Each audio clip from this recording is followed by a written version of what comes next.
नमस्कार मित्रांनो, माझ्या यूट्यूब चॅनलमध्ये तुमचं स्वागत। तर आज काही साप आहे, त्यांच्या पर्यावरणात त्यांना रिलीज करण्यासाठी आलो होतो। ट्रिंकेट स्नेक आहे, काही एक धामण आहे, तर चला त्यांना रिलीज करूया।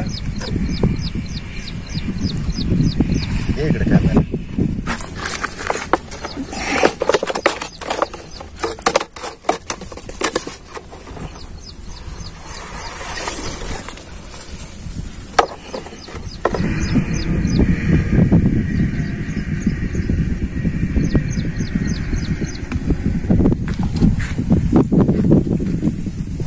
कळलं ना।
तर मित्रांनो, हे काही साप होते जे पूर्णपणे बिनविषारी होते, त्यांच्या पर्यावरणात रिलीज करण्यासाठी आलो होतो।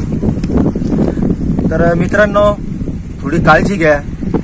सध्या पावसाळा चालू असल्यामुळे भरपूर साप निघत आहेत। कंटिन्यू सर्पदंश वाढलेला आहे। मला खेड्याहून दवाखान्यातून भरपूर लोकांचे फोन येत आहेत। मला कंटिन्यू फोन येत आहेत का आम्हाला साप चावला, रात्री साप चावला। कालचीच गोष्ट आहे, पानगावाना माझ्या वैजापूर शहरात एक खेड आहे, 24 वर्षीय युवकाला एक साप चावला तो। तर ते बोलले रात्री 11 वाजता चावला। मी ओळखलं ते मण्यार असेल म्हणून, त्यांनी मला फोटो पाठवला, तर तो मण्यारच होता। कारण रात्रीच्या वेळेसच तो ऍक्टिव्ह होतो, रात्रीच्या वेळेस निघतो।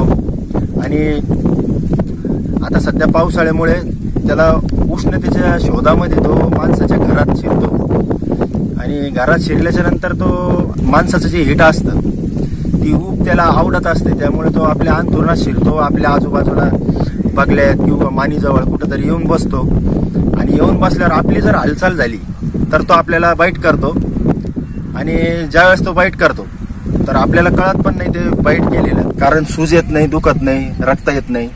कारण थोडं निशाण दिसेल, तुम्ही जर खाजवलं तर ते पण नाही दिसणार, तुम्हाला वाटेल मच्छर किंवा दुसरं काही चावलं असेल।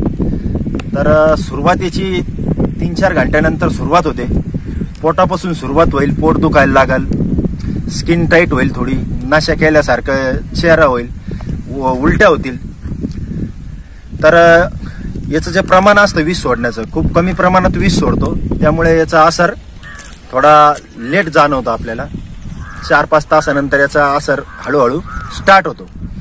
तर भारत देशातला सगळ्यात विषारी साप आहे। तर माझं म्हणणं एवढंच आहे की ज्यावेळेस तुम्ही खाली झोपता, खाली न झोपता पलंगावर झोपण्याचा प्रयत्न करा। व जे लोक खाली झोपत असतील तर मच्छरदाणीचा वापर करा, मच्छरदाणी वापरा, घरात बिळं वगैरे काही ठेवू नका। स्वस्थ राहा, सुरक्षित राहा, काळजी घ्या। तर भेटूया पुढच्या व्हिडिओमध्ये दुसऱ्या सापाची माहिती घेऊन किंवा दुसऱ्या सापाला रिलीज करताना, रेस्क्यू करताना। तोपर्यंत जय हिंद, जय महाराष्ट्र, जय भारत, जय